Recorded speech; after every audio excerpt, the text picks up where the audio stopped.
এই বেড়াটির খাবার দে। কি রে শান্তু, তুই কি করতেছস? আমার বাগের জায়গা ব্যস্তাছি।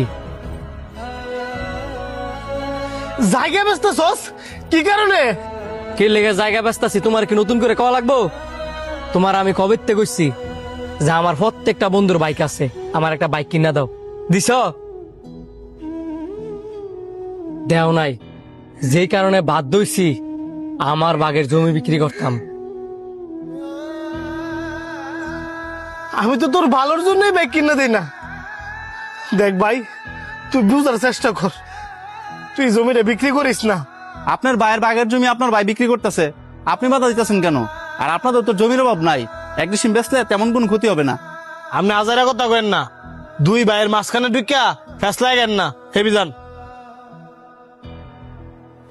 বাইরে।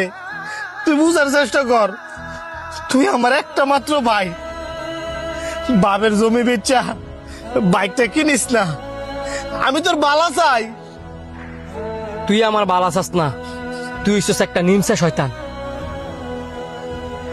এমনি তুই ফকিন্নির মতো থাকলেও ঠিকই আমার আড়ালে আড়ালে ব্যাংক ব্যালেন্স করে শুয়ে দিছস। তুই আমার এই কথাটা কইতে পারলি? তুই যদি এখান থেকে না যাস তাইলে আমি আরো নোংরা নোংরা কথা কম। ঠিক আছে, তোর জমি বেচার দরকার নাই, তুই আমার 2টা দিন সময় দে, আমি গোয়ালেতে 2টা হাড় করে বেচা তোর বাইক কিনে টিয়া দিতেছি। এটা আগে কইলেই তো আমি নেওয়া লাগে না। 2 দিন টাইম নিছেন, 2 দিনের ভিতরে যাতে টিয়া আমি হাতে পাই, আর নয়তো আমি জমি বিক্রি করে দিব।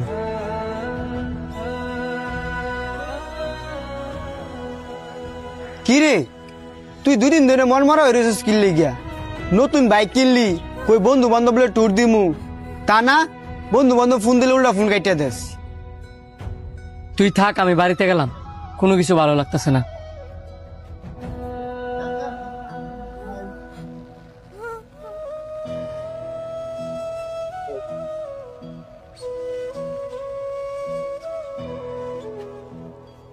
কি ব্যাপার ভাই, বাইকটা কেনার পরের থেকে তুমি আমার সাথে ঠিক মতো কথা কও না, একসাথে বসে খাও না, কেমন যেন ইগনোর করো। ভাই, আপনি আমার লগে রাগ করে থাকেন না, প্রয়োজনে আপনি বাইকটা বিক্রি করে দেন।